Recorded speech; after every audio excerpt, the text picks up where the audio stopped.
जय बजरंगबली। आज सुनेंगे मंगलवार व्रत कथा। चलो कहानी सुनते हैं। एक बुढ़िया थी, वह मंगल देवता को अपना इष्ट देव मानकर सदैव मंगल का व्रत रखती और मंगल देव का पूजन किया करती।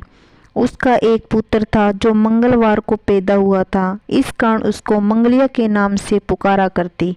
मंगलवार के दिन वह न तो घर लीपती और न ही मिट्टी खोदती। एक दिन मंगल देवता उसकी श्रद्धा की परीक्षा लेने के लिए उसके घर में साधु का रूप बनाकर आए और द्वार पर आवाज दी। बुढ़िया ने कहा, महाराज क्या आज्ञा है?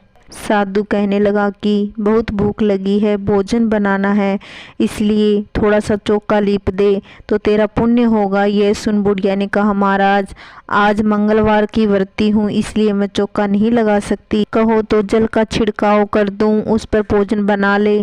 साधु कहने लगा कि मैं गोबर से लिपे चौके पर ही खाना बनाता हूँ। बुढ़िया ने कहा, चौका लीपने के सिवाय और कोई सेवा हो तो मैं करने को तैयार हूँ।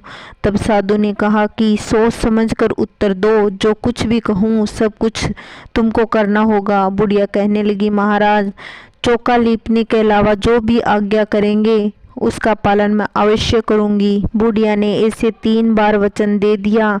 तब साधु कहने लगा कि तू अपने लड़के को बुलवाकर औंधा लिटा दे, मैं उसकी पीठ पर भोजन पकाऊंगा। तो साधु की बात सुनकर बुढ़िया चुप हो गई। तब साधु ने कहा, बुला ले तेरे लड़के को, अब सोच विचार क्या करती है। तो बुढ़िया मंगलिया मंगलिया कहकर पुकारने लगी। थोड़ी देर बाद लड़का आ गया। बुढ़िया ने कहा, जा बेटे तुमको बाबा जी बुलाते हैं। लड़के ने बाबा जी से जाकर पूछा, क्या आज्ञा है महाराज? बाबा जी ने कहा कि जाओ अपनी माता जी को बुला लाओ। तब माँ आ गई और साधु ने कहा कि तू ही इसको लिटा दे। बुढ़िया ने मंगल देवता का स्मरण करते हुए लड़के को औंधा लिटा दिया और उसकी पीठ पर अंगीठी रख दी। कहने लगी कि महाराज अब जो कुछ आपको करना है कीजिए, मैं जाकर अपना काम करती हूँ। साधु ने लड़के की पीठ पर रखी हुई अंगीठी में आग जलाई और उस पर भोजन बनाया।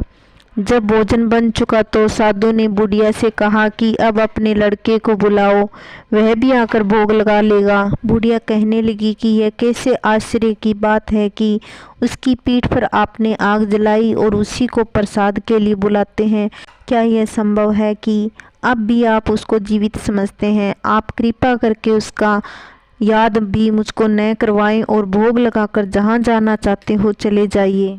साधु के अत्यंत आग्रह करने पर बुढ़िया ने जैसे ही मंगलिया कहकर आवाज लगाई, जैसे ही एक ओर से दौड़ता हुआ आ गया। साधु ने लड़के को प्रसाद दिया और कहा कि माई तेरा व्रत सफल हो गया, तेरे हृदय में दया है और अपने इष्ट देव में अटल श्रद्धा है, इसके कारण तुमको कभी कोई कष्ट नहीं पहुँचेगा।